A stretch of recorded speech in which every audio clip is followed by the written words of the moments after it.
Bueno, arranquemos. Hoy vamos a desmenuzar un documento que literalmente busca cambiar realidades. La Ley General de Acceso de las Mujeres a una Vida Libre de Violencias en México. El objetivo de este análisis es traducir esos textos legales que a veces son súper densos en conocimiento accesible. Al final del día, entender cómo la ley estructura la protección y cómo nombra las vulnerabilidades es el primer paso indispensable para conocer los derechos fundamentales. A ver, antes de entrar en los detalles, hay que tener claro qué es exactamente esto. No estamos hablando de un simple reglamento local, para nada. Es un decreto federal.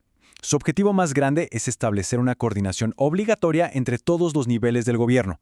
O sea, la federación, los estados y los municipios tienen que trabajar juntos bajo un mismo mandato constitucional para prevenir, sancionar y erradicar la violencia contra mujeres, adolescentes y niñas en absolutamente todo el país. Y para tener un mapa mental bien claro, así estará estructurado nuestro análisis. Primero, el propósito y los principios fundamentales. Segundo, cómo la ley define los tipos de violencia. Tercero, las modalidades, o en otras palabras, dónde ocurren. Y para cerrar, analizaremos la famosa alerta de violencia de género. Empezamos con la sección 1, propósito y principios fundamentales, las bases de la ley. Para que una ley no sea solo un papel, el Estado necesita usar ciertos lentes analíticos para observar la realidad, ¿cierto? Este texto obliga a los servidores públicos a guiarse por principios muy específicos. Tenemos la perspectiva de género, fundamental para entender las causas de la opresión. También está la interseccionalidad, que reconoce cómo el género se cruza con otras identidades para crear opresiones múltiples. Sumamos a esto la interculturalidad, para el respeto a pueblos indígenas y afrodescendientes, la debida diligencia al investigar, y un enfoque diferencial. Este último es clave porque exige medidas afirmativas para quienes tienen vulnerabilidades muy específicas, ya sea por su edad, su origen étnico o por tener alguna discapacidad. Vamos a la sección 2, definiendo los tipos de violencia, darle un nombre a la violencia. Hay una regla de oro en el derecho. Lo que no se nombra simplemente no se puede sancionar. Por eso el documento arranca tipificando la violencia psicológica. Pensemos en negligencia, los celos extremos, insultos o el aislamiento. Cosas que tal vez no dejan una marca en la piel, pero que la ley reconoce claramente por sus consecuencias. Se señala con toda precisión que estos actos pueden llevar a una persona a una depresión profunda o incluso al suicidio. Luego tenemos la violencia física, que va muchísimo más allá de un golpe o del uso de armas tradicionales.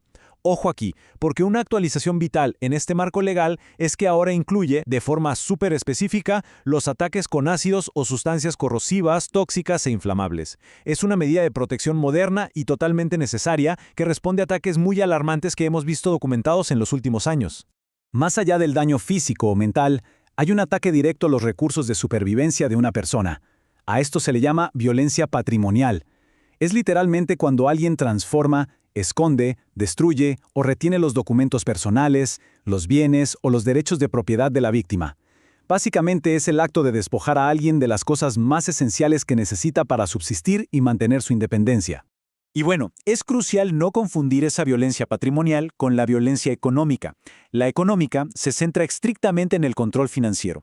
Es cuando el agresor limita o controla directamente los ingresos, pero escuchen esto, porque es fascinante cómo la ley aborda la brecha salarial. Se define formalmente como violencia económica el hecho de percibir un salario menor por hacer exactamente el mismo trabajo dentro de un mismo centro laboral. Así que la desigualdad de sueldos está codificada como violencia. El marco legal también incluye una categoría complejísima y muy dolorosa: la violencia a través de interpósita persona. Es un término que en debate sociológico seguramente se conoce como violencia vicaria. Pasa cuando el agresor decide hacer daño dirigiendo sus ataques hacia los hijos o seres queridos. Las acciones van desde amenazar con lastimar a los menores, esconderlos, sacarles información, hasta usar artimañas legales para quitar la custodia o condicionar el pago de los alimentos. Es, en pocas palabras, instrumentalizar a los hijos para perpetuar el sufrimiento. Pasamos a la sección 3. Las modalidades. ¿Dónde ocurren estas violencias? Ya vimos el qué, ahora veamos el dónde. La respuesta es que la protección legal se extiende de manera exhaustiva fuera del ámbito doméstico. La ley rompe con la idea de que el riesgo solo está en casa y reconoce que abarca el entorno laboral, el docente, la comunidad, la esfera institucional, el escenario político y, por supuesto, los espacios digitales. Justamente dentro del trabajo y la escuela, el texto resuelve una confusión legal que se da todo el tiempo y tiene que ver con las dinámicas de poder. Hay que prestar especial atención a la diferencia. El hostigamiento sexual requiere que exista una relación real de subordinación, o sea, de un jefe a un empleado o de maestro a alumno. En cambio, el acoso sexual pasa cuando no hay esa subordinación formal, pero de todos modos existe un ejercicio abusivo de poder que deja a la persona totalmente indefensa. Ambas, por supuesto, son expresiones de violencia penadas severamente. Ya en la esfera pública nos encontramos con la violencia política en razón de género. Esto engloba cualquier acción que busque frenar o anular los derechos políticos y electorales de una mujer, que incluye cosas como difamar a una candidata usando estereotipos, restringir su derecho al voto, darle información falsa para que se equivoque en sus funciones o negarle su salario en condiciones de igualdad.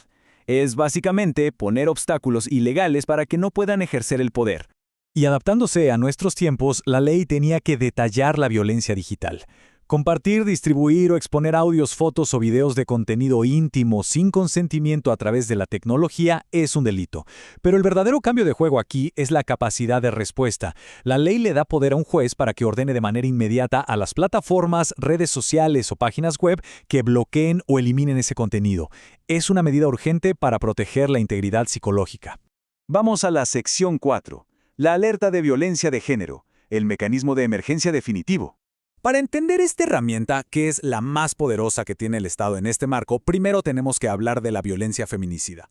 Se trata de la forma más extrema de violencia de género. Es el resultado de violaciones a los derechos humanos sumadas a una impunidad social que terminan en muertes violentas, ya sean feminicidios, homicidios o suicidios forzados. Y el texto hace una aclaración fuertísima. Son muertes que pudieron haberse evitado si hubieran existido servicios de atención eficaces. Entonces, la famosa alerta de violencia de género no es algo que se active todos los días, es un botón de emergencia para un territorio en específico, y solo se aprieta bajo escenarios muy concretos, cuando hay un incremento constante de delitos contra la vida de las mujeres, cuando el gobierno ha sido reiteradamente omiso en protegerlas y hay pruebas de ello, o cuando las propias leyes locales están impidiendo el ejercicio de los derechos humanos. ¿Y cómo se echa a andar este mecanismo? Pues tiene pasos súper claros. Frecuentemente arranca porque organismos de derechos humanos o colectivos de la sociedad civil hacen la solicitud oficial. Después, se arma un grupo multidisciplinario con autoridades, la academia y las mismas solicitantes. Este grupo es el que analiza la situación y emite un plan de acción y recomendaciones. Lo más importante es que las autoridades quedan legalmente obligadas a ejecutar ese plan. Una vez que la alerta se declara de forma pública, exige acciones inmediatas, medidas de seguridad, prevención, impartición de justicia y reparación del daño. Y quizás el punto más contundente para que esto funcione en la práctica, exige a los congresos que suelten el presupuesto. Se tiene que asignar dinero extraordinario y suficiente para atender la emergencia en esa zona. Porque seamos muy honestos, sin recursos asignados, cualquier ley es simplemente letra muerta. Al terminar de analizar este enorme detallado rompecabezas legal, nos queda una reflexión muy profunda. Ya vimos cómo el documento disecciona milimétricamente todo, desde una agresión económica o digital hasta llegar a la emergencia feminicida. Pero la gran pregunta es, al darle una definición jurídica, al nombrar y clasificar con esta precisión cada acto violento, ¿realmente nos acercamos como sociedad a eliminarlos por completo? Es una duda muy válida sobre la enorme distancia que existe entre el papel y la realidad que se vive en las calles. Nos deja mucho que pensar. Muchísimas gracias por acompañarnos en el desglose de hoy y nos vemos en el próximo análisis.